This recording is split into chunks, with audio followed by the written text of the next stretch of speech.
حي على الفلاح.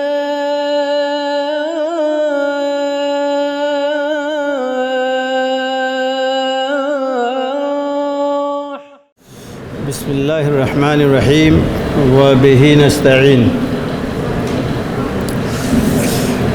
فقد قال الله تعالى في القرآن الكريم: أعوذ بالله من الشيطان الرجيم وذكر فإن الذكرى تنفع المؤمنين. وقد قال النبي صلى الله عليه وسلم: إنما بعثت معلما إنما بعثت معلما.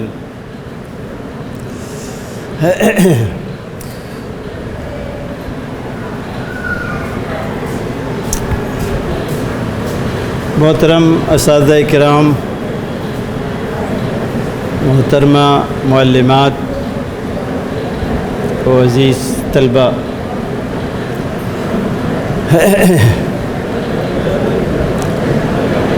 دیکھیے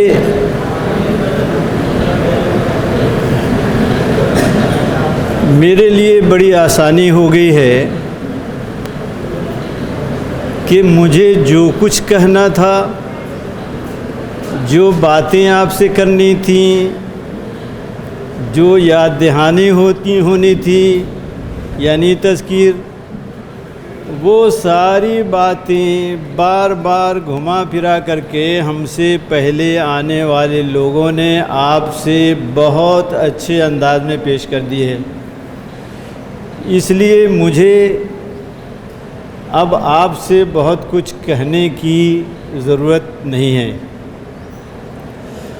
بس ایک بات یہ کہ یہ ایک تو نبی صلی اللہ علیہ وسلم کا قول کہ انما بعثت معلما، اس پہ تھوڑی سی بات میں کروں گا، سمجھنے کی کوشش میں کروں گا.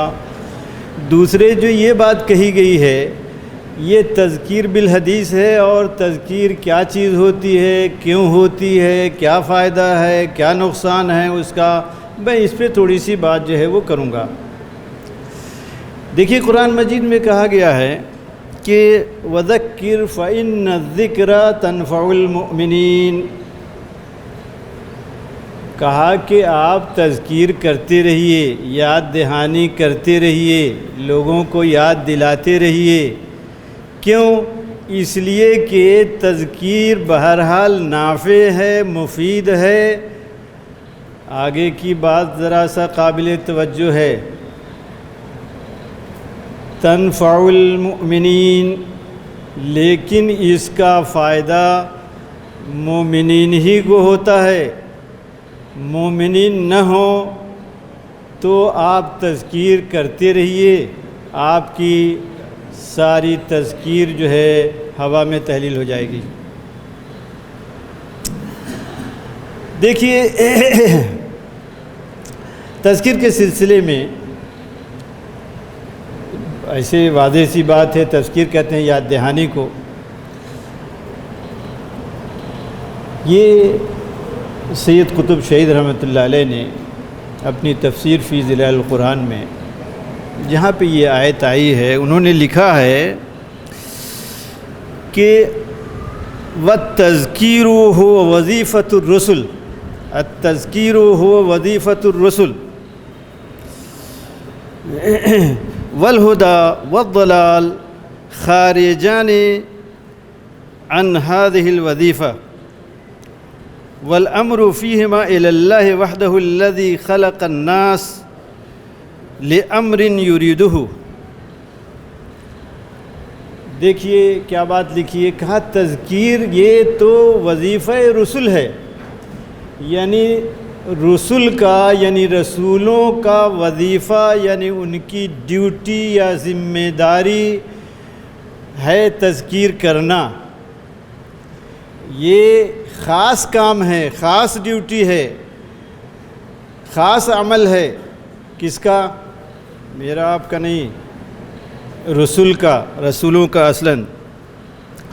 اور کسی کی ہدایت اور ضلال یعنی گمراہی یا راہیابی دونوں ہی خارجان عن هذه الوظیفہ، وہ اس عمل سے خارج ہیں، یعنی تذکیر کرنا تذکیر کرنے والے کا کام ہے، کس کو اس سے ہدایت ملتی ہے کس کو نہیں ملتی ہے، یہ اس سے اس وظیفے سے اس ذمہ داری سے باہر کی چیز ہے۔ آگے کہا کہ یہ اللہ تعالیٰ کے حوالے ہے، وہ جس کو چاہتا ہے، جس مقصد کے لیے پیدا کیا ہے اور جس کی خاطر وہ تذکیر کرا رہا ہے، اس کو اس سے کیا کچھ ملتا ہے اور کیا نہیں ملتا ہے، یہ اللہ تعالیٰ نے اپنے ذمہ رکھا ہے۔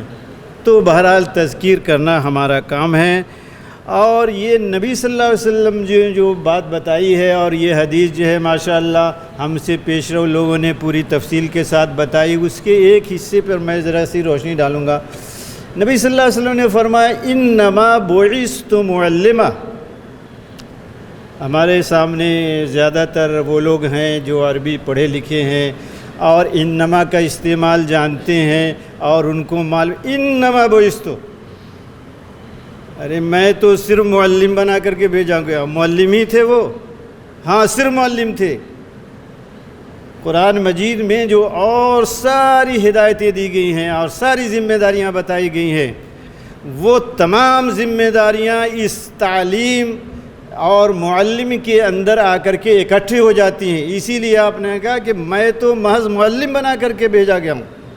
اور ایک دوسری روایت میں لِأُتَمِّمَ مَكَارِمَ الْأَخْلَاقِ، آگے یہ بات بھی آپ نے بتائی ہے کہ مکارم اخلاق کے اتمام کے لیے، اس کی تکمیل کے لیے جو ہے میں بھیجا گیا ہوں، یعنی اسی کی تشریح ہے گویا۔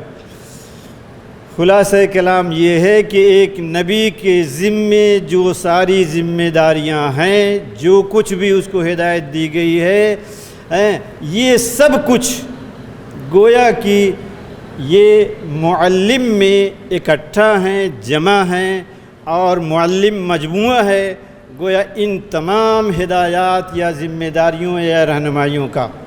معلم ہونا گویا ایک ایسا عمل ہے جس عمل کو اپنانے کا مطلب اس کے علاوہ اور کچھ نہیں ہے کہ آپ مکمل طور سے وارثین انبیاء ہیں۔ اور یہ بات بھی ایک دوسری حدیث میں بہت ہی واضح انداز میں کہی گئی ہے کہ ہمارے علماء جو ہیں یہ انبیاء کے وارثین ہیں، اور نبی صلی اللہ علیہ وسلم کے بعد یہ وراثت جو ہے ہمیں اور آپ کو ملی ہے۔ اس سے پہلے تو انبیاء کے بعد انبیاء کا سلسلہ لگا ہوا تھا، ایک کے بعد دوسرے نبی آ رہے تھے، لیکن اب جب کہ نبی صلی اللہ علیہ وسلم جو خاتم النبیین تھے، ان کے بعد کوئی نبی آنے والا نہیں ہے، تو یہ ہم علماء کرام ہی ان کے جانشین ہیں، ان کے وارث ہیں، ان کی تمام ذمہ داریوں کی ادائیگی ہمارے اور آپ کے کندھوں پر ہے۔ یہ اختصار کے ساتھ جو ہے صرف یہ بات ہے۔ تو اب اس کی تشریح مزید کرنے کی کیا ضرورت ہے؟ ماشاءاللہ بہت کافی تشریح ہو چکی ہے اور تذکیر بھی ہو چکی ہے، اور حدیثوں میں کیا آیا ہے اور قرآن مجید میں کیا آیا ہے یہ بھی بہت ہی تفصیل کے ساتھ جو ہے بات آ چکی ہے، اور یہ بات بھی آ چکی ہے کہ جدید ترین جو ماہرین تعلیم ہیں انہوں نے جو اصول بنائے ہیں وہ تمام کے تمام کہیں نہ کہیں سے ظاہر ہے وہ نبی صلی اللہ علیہ وسلم نے جو اصول دیے ہیں یا آپ کو جو قرآن مجید میں بتائے گئے ہیں، یہ سب کے سب میں تو بلا استثناء کہتا ہوں، ہمارے مولانا نے ذرا استثناء کے ساتھ کہا کہ اس میں سے اکثر و بیشتر اس سے ماخوذ ہیں، میں کہتا ہوں وہ سب کے سب اس سے ماخوذ ہیں۔ اور ظاہر ہے کہ یہ جو نعمت ہمیں اور آپ کو ملی ہوئی ہے دین کامل کی، یہ وہ نعمت ہے جو نعمت مکمل ہے، اور اس میں جو کچھ بھی سوچنا ہے، غور کرنا ہے، اس کی تشریح کرنی ہے، اس کو اضافہ کرنا ہے، حالات کے لحاظ سے اس کی تطبیق دینی ہے، اس کے لحاظ سے اس میں ترمیم و اضافہ کرنا ہے، اس کی تشریح یا تفریح ہونی ہے، یہ سب کے سب جو ہے اس میں داخل ہیں۔ اس لیے کہ نبی صلی اللہ علیہ وسلم یہ جوامع الکلم کے جو ہے مالک تھے، اور آپ نے جو بات بھی کہی ہے بہت ہی اختصار کے ساتھ کہی ہے، لیکن بہت ہی جامع کہی ہے، جس کی تشریح ہوئی ہے، ہو رہی ہے، اور قیامت تک کے لیے چونکہ کوئی دوسرا نبی نہیں آنا ہے، اس کی تشریح ہوتی رہے گی، اس کی تطبیق ہوتی رہے گی، اور اس سے ہم اور آپ سارے لوگ روشنی حاصل کرتے رہیں گے۔ دیکھیے دو ایک باتیں ہیں جو مجھے کہنی ہیں، وہ سب بھی کہی جا چکی ہیں، لیکن تذکیر کے لیے المعلم معلم فی کل حین آن و مکان، جو معلم ہو گیا وہ ہمیشہ معلم ہے، گھر میں ہو تو، کلاس میں ہو تو، کلاس کے باہر ہو تو، کھیت میں ہو تو، میدان میں ہو تو، راستے میں ہو تو، چاہے جہاں ہو، سو رہا ہو تو، جاگ رہا ہو تو، کھا رہا ہو تو، پی رہا ہو تو، چل رہا ہو تو، بول رہا ہو تو، آپ کسی بھی عمل کو دیکھ لیجئے، معلم معلم ہیں۔ یہ نہیں کہ کلاس میں معلم ہے، کلاس کے باہر کچھ اور ہے، نہیں، معلم معلم ہے۔ اور اگر معلم کا یہی مطلب ہے تبھی انما بعثت معلماً کی صحیح تعبیر ہو سکتی ہے، ورنہ نہیں۔ صرف معلم تھے، اور معلم کا جو محدود مفہوم ہمارے اور آپ کے ذہن میں موجود ہے، اگر یہ ہو تو اس کا مطلب کیا ہوگا؟ اس کا مطلب یہ ہوگا کہ معلم ہے، کلاس میں گئے، پڑھا دیا، جیسے بھی پڑھا دیا، بہت سی اصول آئے ہیں، بہت ساری باتیں بتائی گئی ہیں، یہ تیاری کیجئے اور ایسے کیجئے ویسے کیجئے، ٹھیک ہے، وہ پڑھا دیا۔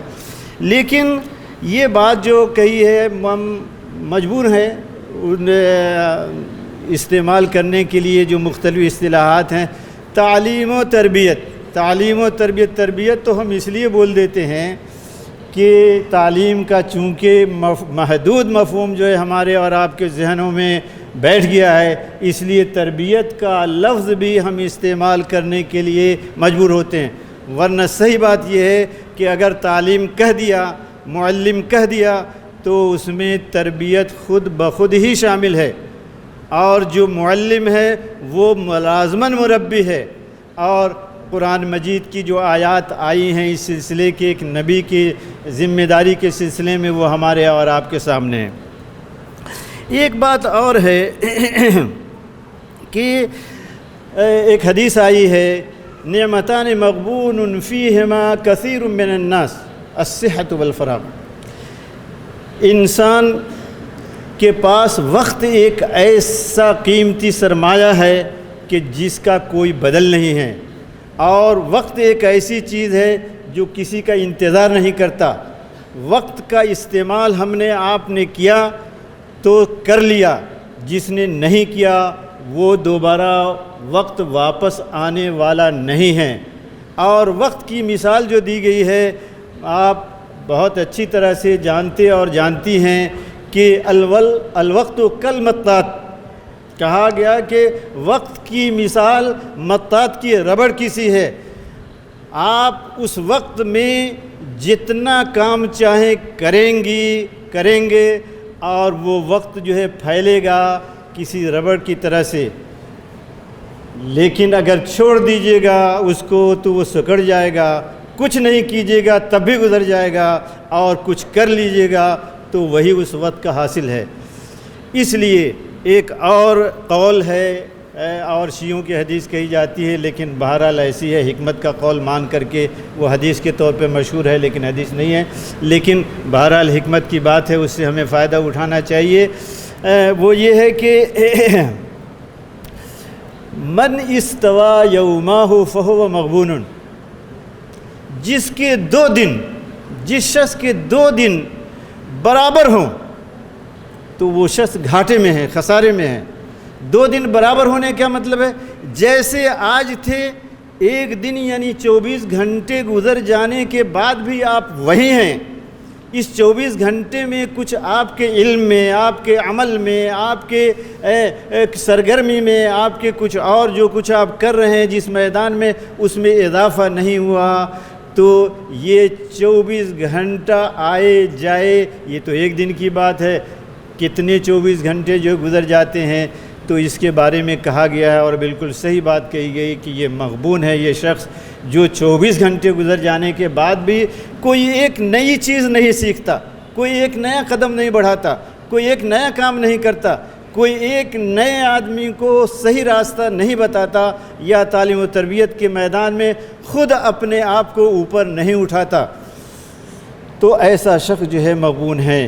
یہ استاذ کی یہ خوبی اور خاصیت جو ہے وہ ہونی چاہیے۔ پھر نبی صلی اللہ علیہ وسلم کی بات آئی ہے، اور یہ بات تو انما بعثت معلما میں نے اجمالاً کہہ دی ہے۔ آپ کو کہا گیا کہ آپ اسوہ ہیں، دنیا میں 1000 بات کیجئے اور صرف اپنی زندگی سے، اپنے عمل سے، اپنے اسوے سے کوئی پیغام دیجئے۔ نمونہ جو ہوتا ہے، آپ ایک لمبی سی تقریر کیجئے اور اس کا کوئی ماڈل ہے، اس کا کوئی نمونہ ہے، اس کا کوئی اسوہ ہے، وہ سامنے لے آئیے اپنے عمل سے، اپنے قول سے۔ تو یہ ایک عمل جو ہے 100 باتوں پر جو ہے بھاری ہے۔ اچھا یہ بتائیے کہ میں نے کتنی باتیں آپ کو اس وقت بتائی ہیں یا آپ نے اتنی سنی ہیں جو آپ نے پہلی بار سنی ہو اور بالکل نہیں سنی ہو؟ بتائیے۔ کچھ باتیں ہوں گی، 2-4 باتیں ہوں گی، بہرحال ہوتی ہیں، ہو سکتی ہیں، ہوں گی بھی، لیکن اصل مسئلہ ہے کیا؟ میں اس طرف متوجہ کرنا چاہتا، اصل مسئلہ ہے کیا؟ کیا قلت معلومات کا ہے؟ قلت علم کا ہے؟ کم علمی کا ہے؟ ناواقفیت کا ہے؟ نہیں، میرے خیال میں یہ بہت بڑا مسئلہ نہیں ہے۔ اصل مسئلہ جو ہے عمل کا ہے۔ اگرچہ علم کی اپنی جگہ اہمیت ہے، علم میں اضافہ ہونا چاہیے، لیکن علم ہمارے ہاں برائے علم کوئی معنی نہیں رکھتا۔ جو ہم پڑھیں اس پر عمل کریں، کرائیں، اور ہماری اور آپ کی تو وہ ذمہ داری ہے۔ نبی صلی اللہ علیہ وسلم حدیث میں فرمایا وَكُلُّ مَوْلُودٍ يُولَدُ عَلَى الْفِطْرَةِ فَأَبَوَاهُ يُهَوِّدَانِهِ أَوْ يُنَصِّرَانِهِ أَوْ يُمَجِّسَانِهِ وَلَمْ يَقُلْ وَيُسَلِّمَانِهِ۔ اس کو حدیث کا ٹکڑا مت سمجھیے گا، یہ میں نے کہا ہے کہ لم یقل، آپ نے یہ نہیں فرمایا کہ بھئی اس کو مسلمان بناتے ہیں، کیوں؟ اس لیے کہ یہ بات پہلے کہی جا چکی ہے۔ تو یہ بچے جو ہمیں اور آپ کو ملے ہیں، یہ ہم اور آپ جیسا چاہیں ان کو بنائیں، وہ بات اپنی جگہ ہے، اس کے خلاف یہ بات نہیں ہے۔ یعنی ہم چاہتے ہیں، اس کے لیے کوشش کریں گے، لیکن کسی کو ہدایت دے دینا یہ ہماری ذمہ داری نہیں ہے۔ پیچھے بات کہہ چکے، اسے ہم دہرائیں گے نہیں۔ تو کہنا یہ ہے کہ یہ بات ہمارے اور آپ کے ذہن میں برابر رہنی چاہیے۔ کیا 5 منٹ ہے؟ 5 منٹ ابھی باقی ہے۔ ارے بھائی، ہاں میں نے کہا تھا نا 5 منٹ پہلے دیجیے گا۔ تو خلاصہ کلام یہ ہے، دیکھیے کہہ رہے ہیں وقت بھی ختم ہو گیا، اور میں نے جو بات کہی ہے تو کچھ باتیں ہیں ایسی جو میں سرسری انداز میں صرف اشارہ کر دوں۔ دیکھیے بہت سے معلمین معلمات ہیں اپنے آپ کو ملازم سمجھتے ہیں، یہ ملازمت ہے؟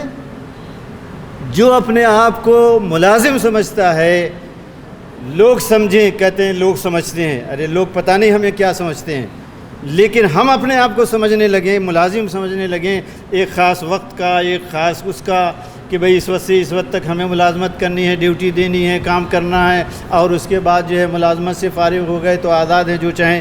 یہ بات اپنے ذہن سے بہرحال نکال دینی چاہیے۔ یہ بات پیچھے آ چکی ہے کہ ہم اور سب اللہ تعالیٰ کے ہاں یہ جو ذریت ہمارے حوالے کی گئی ہے، اس کے بارے میں پوچھا جائے گا کہ آپ نے جو بچے ہم نے آپ کے حوالے کیے تھے، جو بچیاں حوالے کی تھیں، آپ نے ان کے ساتھ کیا کچھ کیا، کتنا حق ادا کیا، اور خود اپنے بارے میں بھی سوال ہوگا کہ آپ نے اپنے آپ کو بنانے، سنوارنے، آگے بڑھانے، کسی آخرت سنوارنے کے لیے کہیے آپ نے کتنی تیاری جو ہے کی۔ یہ اپنا احتساب جو ہے وہ کرتے رہنا چاہیے۔ اور باتیں تو ایسی ہیں، خدا سے دعا بھی کرتے رہنے چاہیے کہ رب زدنی علما ہمیشہ، یہ کیوں دعا سکھائی گئی ہے؟ کس کو سکھائی گئی ہے؟ ذرا غور کیجئے گا کبھی اکیلے میں، کس کے کہا گیا؟ جو دنیا کا بلکہ پوری اس کا سب سے بڑا عالم ہے، اس کو کہا گیا۔ اور یہ بھی خطاب کہا گیا کہ کیا ہے؟ وَمَا أُوتِيتُم مِّنَ الْعِلْمِ إِلَّا قَلِيلًا، یہ ایک اصول کے طور پہ۔ اور ابھی بات اور بھی آئی ہے کہ بھئی ہر جاننے والا جو ہے اس کے اوپر ایک جاننے والا ہے، اس لیے اس کی کوئی حد نہیں ہے۔ اپنے آپ کو آگے بڑھائیے اور اللہ تعالیٰ سے دعا کیجئے کہ وہ ہمیں اور آپ کو اللہ تعالیٰ نے جو نعمتیں دی ہیں، جو صلاحیتیں دی ہیں، اس صلاحیت کا صحیح فائدہ ہم پہنچائیں۔ صلاحیتیں رکھی رہ جائیں گی، ہم اپنے سینے میں رکھے رہ جائیں گے، اپنے دماغ میں رکھے جائیں گے۔ اگر ہم نے اس کا استعمال نہیں کیا، اگر ہم نے اس کو اپنی ان بچوں پہ بچیوں پہ استعمال نہیں کیا، ان تک منتقل نہیں کیا، ان کو اس کا فائدہ نہیں پہنچایا، تو یہ چیزیں یہی نہیں کہ ہمارے لیے مفید نہیں ہوں گی، بلکہ یہی چیز ہمارے لیے وبال جان ثابت ہو سکتی ہیں۔ اور اس کے بارے میں سوال ہو سکتا ہے کہ اللہ تعالیٰ نے آپ کو علم دیا تھا، موقع دیا تھا، آپ نے یہ بات نہیں بتائی، تو اس کے لیے آتی ہے وہ حدیث کہ بھئی الجما بلجان من النار، آگ کی لگام جو ہے وہ آپ کے ہمارے اور آپ کی زبان پر جو ہے پہنائی جائے گی کہ بھئی آپ نے یہ بات کیوں نہیں بتائی۔ تو یہ بات میں ختم کر رہا ہوں اس لیے کہ ادھر سے وہ بھی آ گیا ہے کہ بھئی آپ کا وقت ختم ہو رہا ہے۔ تو اتنی باتیں بطور تذکیر کے کافی ہیں۔ ہمیں سوچنا یہ ہے کہ اگر یہ تذکیریں ہمارے اوپر اثر انداز نہیں ہوتی ہیں تو کہیں ایسا تو نہیں ہے تنفع المؤمنین کہ ہمارے ایمان میں کہیں پہ کچھ قابل توجہ اور کچھ چیزیں ایسی ہیں جس پہ ہمیں توجہ دینے کی ضرورت ہے۔ اللہ تعالیٰ سے دعا ہے کہ وہ ہمیں بھی اور ہم سب لوگوں کو جو کچھ اللہ تعالیٰ نے صلاحیت دی ہے، علم دیا ہے، اس پر عمل کرنے، کرانے اور اس کا فائدہ پہنچانے کی توفیق عطا فرمائے، تاکہ ہماری یہ دنیا بھی کامیاب ہو اور آخرت کی کامیابی بھی ہمارے حصے میں آئے۔ آمین۔ وآخر دعوانا ان الحمد للہ رب العالمین۔